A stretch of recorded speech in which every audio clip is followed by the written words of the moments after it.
गुरु से ज्ञान जो लीजिए, शीश दीजिए दान, और भौतुक भौंदू बह गए राख जीव अभिमान। गुरु समान दाता नहीं, याचक से समान, और 3 लोक की संपदा सो गुरु दीनी दान।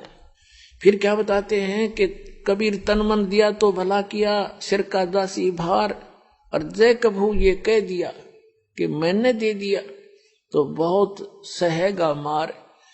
परमात्मा यहां तक कहते हैं जैसे, क्योंकि इस काल ने तो आपका भक्ति नाश कराना है, और आपने परमात्मा के इस ज्ञान से अपना इसको सुरक्षित रखना है। परमात्मा कहते हैं कि जैसे माता गर्भ को रख यत्न बना, और ठेस लगे तो क्षण हो तेरी ऐसे भक्ति जा। जैसे किसी बहन को, किसी माई को काफी समय के उपरांत या कभी भी गर्भ रहा हो, और उसके उपरांत वो कितनी सावधानी बरतती है उस अपने लाल को प्रफुल्लित करने के लिए, सफल करने के लिए, सुरक्षित रखने के लिए। चलते समय भी ये सोचती है कि ऊंचे नीचे पे पैर ना टिक जा, कोई झटका ना लग जा। रात्रि के समय, सोते समय भी जब करवट बदलती है तब भी बहुत उदड़ कर पड़ती है, कहीं मेरे बालक का ठेस तो नहीं लगी। तो परमात्मा कहते हैं कि जैसे माता गर्भ को और रख यत्न बना, ठेस लगे तो क्षण होए तेरी ऐसे भक्ति जा। जरा सा भी कोई झटका लग गया तो तेरी भक्ति ऐसे नाश हो जाएगी जैसे उस माई का गर्भपात हो जाए। उसको कितना कष्ट होता है, कितना रोती है उस समय को कि कैसे बात बिगड़ गई। तो परमात्मा याद दिलाते हैं जैसे माता गर्भ को रख यत्न बना, ठेस लगे तो क्षण हो जा, क्षीण हो जाता है, तेरी ऐसे भक्ति नसावे। तो क्या बताते हैं कि कोई भी किसी को तो सेवा का अभिमान हो जाएगा, अभिमान हुआ है तो आपका भक्ति नाशक बन गया। तन मन दिया तो भला किया, सिर का दासी भार, और जय कभी ये कह दिया कि मैंने इतना दान कर दिया तो बहुत सह सिर मार। वो दान तो नष्ट हो ही हो गया और भक्ति हीन भी हो गया। तो कैसे? पुण्यात्माओं, जब तक आप जी को ये अध्यात्म ज्ञान नहीं होगा तब तक आप सफल नहीं हो सकते। इसलिए दास का उद्देश्य रहता है कि आपको मैक्सिमम अध्यात्म ज्ञान से परिचित कराऊं, मर्यादाओं से परिचित कराऊं, और तभी आप सफल होगे, मार नहीं खाओगे। जैसे नए नए भक्त आते हैं, वो क्या कहते हैं, जैसे उनको दान धर्म करने के लिए प्रेरित किया जाता है जो उनके हित में होता है।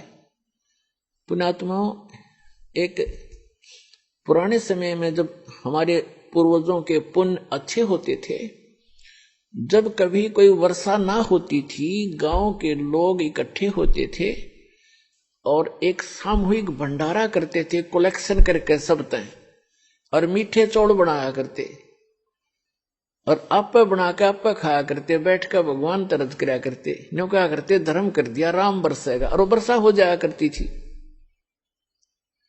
अब पुण्यात्माओं, एक मीठे चौड़ों तो जो वर्षा हो जाया करती है, तो यहां तो अमृत बरसा देगा भगवान। कितना गजब का भंडारा हो रहा है।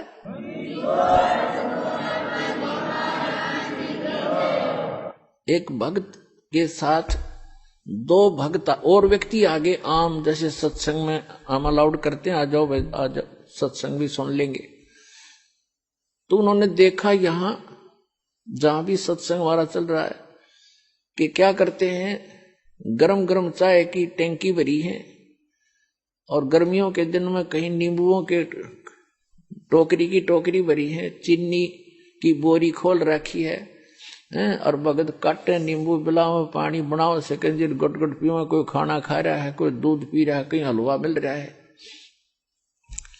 तो उन दोनों में से जो नए आए थे, उनमें से एक कहने लगा, बोला भाई गांव में न्यू कह रहे हैं, बोला वहां पर राम उतर रहा है, बोला राम आ रहा है, भगवान उतर रहा है।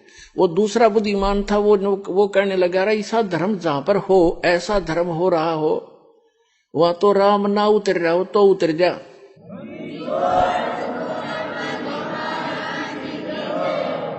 ऐसा धर्म यहां देखा मैंने, जो पुण्य यहां हो रहा है, कितने भंडारे चल रहे हैं, कोई चवन्नी तक कोई लेता नहीं, कितना खाओ कितना पियो कैसे। तो कहते हैं यहां तो इसे धर्म जहां होते हो वहां भगवान ना उतर रहा हो तो उतरना पड़े, उस मालिक ने आना पड़े वहां पर। तो पुण्यात्माओं, तो धर्म के लिए आपको प्रेरित किया जाता है। ये विधिवत साधना है, शास्त्र अनुकूल साधना है। यहाँ का किया हुआ पुण्य आपको बहुत गुना हो करके वापस भी मिलेगा और आपके गुड अकाउंट में लिखा जाएगा, वो अलग से। या आपको वापस जो मिलेगा ये तो आपका न्यू समझ लो ब्याज ब्याज मिलेगा, मूल धन तो आपका जमा होता रहेगा। ये ऐसे जान लेना।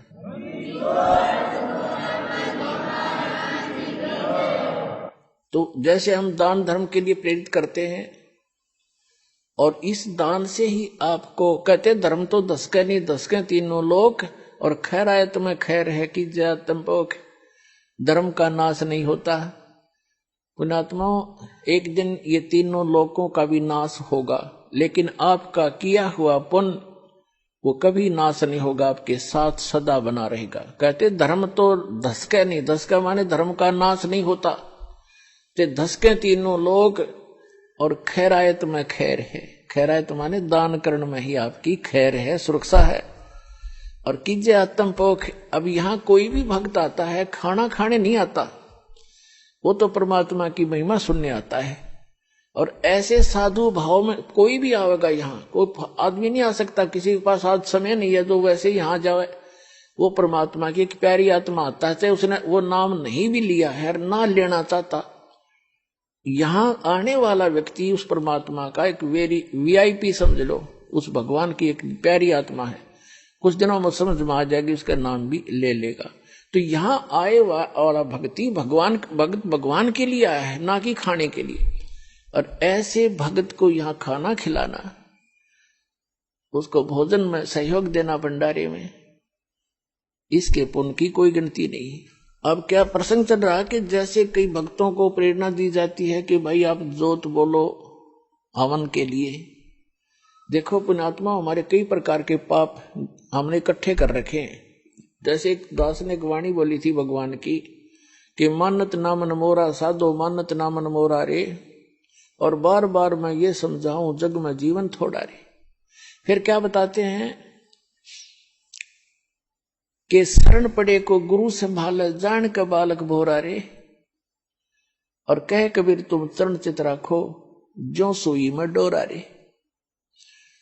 जैसे कोई बालक छोटा सा होता है, 5-4 महीने का, 7-8 महीने का, 9 महीने का बच्चा, वो पालने में सुला रखा होता, माता काम लग जाती है अपने घर के काम में। थोड़ी सी देर में वो रोने लगता है तो देख उसको पता लग जाता है माता को, या तो ये भूखा हो गया या इसने टट्टी पेशाब कर लिया। तो जाकर देखती है तो टट्टी पेशाब करके और सारे कपड़ों को भी खराब कर रखा है, अपने पैर पूर भी खराब कर रखे हैं, हाथ उथ भी लगा रखा है, टट्टी लगी उसके हाथों के। उस माता को वो बच्चा बुरा नहीं लगता, वो उसको उठाती है और नवाती है, खूब साफ करती है, उसके कपड़े धोती है, नए कपड़े पहनाती है, फिर लाड करती है, सीने से लगाती है। उसको मालूम है कि बालक है, इसको पता नहीं, गलती इस अनजान है, ये ऐसे सारा दोना टट्टी में सना पड़ा है, तो उसको बुरा नहीं लगता। माता को पता है, सब पता नहीं। तो इसी प्रकार आप जब यहां आए हो, इस कलयुग में पहुंच चुके हो, आप इतने पाप कर्मों से सन गए हो और आपको पता नहीं कितने पाप कर लिए, जैसे उस बालक ने कर लिए, उसको पता ही नहीं तू ये क्या कर रहा है। तो ऐसे अबोध जानता है भगवान आपको, ये सत्कर मान ले। फिर परमात्मा कहते हैं कि शरण पड़े को गुरु संभाले और जान का बालक भोला रे। और आपका क्या फर्ज बताया परमात्मा ने, आपका क्या कर्तव्य बताया है कि कहे कबीर तुम चरण चित राखो जो सुई में डोरा रे।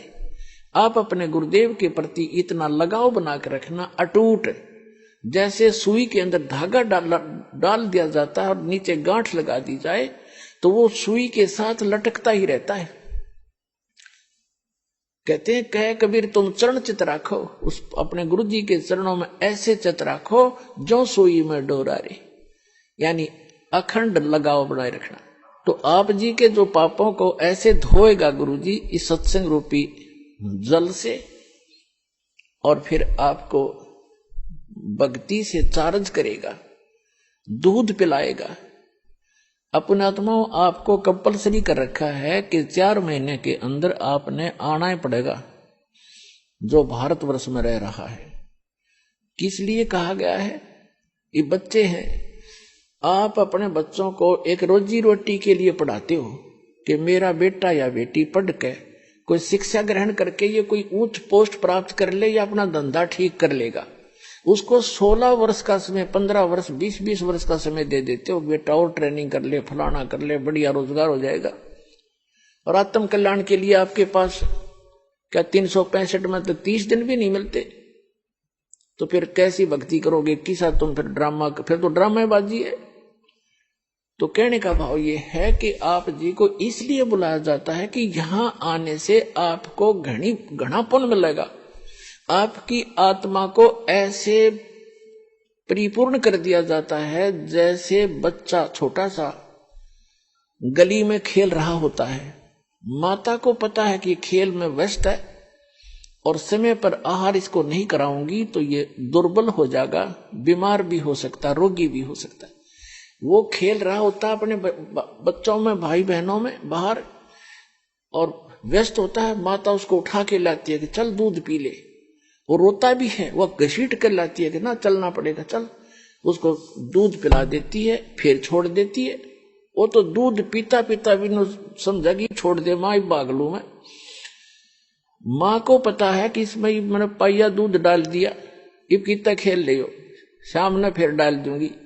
तो पुण्यात्माओं, ये दास चाहता है कि आपको यहां दूध के गिलास पिला दूं और फिर तुम खेल आइयो संसार में और फिर आ जाना, ताकि आपकी आत्मा दुर्बल ना हो और आप जल्दी युवा हो जाओ। जैसे माता पिता देखना चाहता है मेरे बेटा बेटी जल्दी युवा हो जाए, स्वस्थ रहें, तो दास के आप बेटा बेटी हो, आत्मा के पिता गुरु होते हैं और शरीर के पिता माता पिता अन्य होते हैं। तो दास उस दृष्टिकोण से है, जैसे आपको बताया था कि बालक प्यारा बहुत ही माँ का, उनसे बढ़कर शेष गुरुओं का। तो आप जी गुरु जी को जो बच्चे होते हैं, शिष्य होते हैं, वो माँ से भी कई गुना 100 गुना अधिक प्यारे होते हैं। इसलिए आपको बार बार बुलाया जाता है। संत मिलन को चालिए तजमाया अभिमान, और जो जो कदम आगे रखे ओ है यज्ञ समान। तो कितना परिपूर्ण हो रहे हो आप, और आप कितने भूखे हो, कितने खाली हो चुके हो, इतना पुण्य कराया जाएगा आपको आपसे यहाँ पर। और जब जाके आपकी स्थिति ऊपर उभरेगी, इतना माइनस हो गया, आपके पाप इतने बढ़ गए।